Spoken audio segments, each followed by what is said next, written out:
সখিনা ও সখিনা ও সখিনা গেছস কিনা ভুল্লাই আমারে ও সখিনা গেছস কিনা ভুল্লাই আমারে আমি অহন রিক্সা চালাই আমি অহন রিক্সা চালাই ঢাকার শহরে ও আমি অহন রিক্সা চালাই ঢাকার শহরে ও সখিনা গেছস কিনা ভুল্লাই আমারে ও সখিনা গেছস কিনা ভুল্লাই আমারে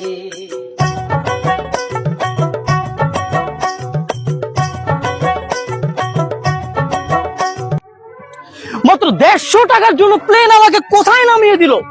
my name is composition. Hey bro, তোমার পিঠে ওখানে একটা কষ্টিপের দাগ দেখতেছি, এটা কিসের?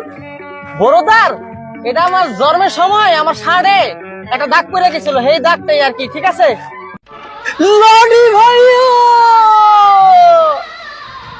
লাডি কি চিনতে পারবে তার ভাই কম্পোজিশনকে? এখন কার সাথে কার মিলন হবে দেখতে হলে চোখ রাখুন বাইগন টিভিতে। পর্ব 7।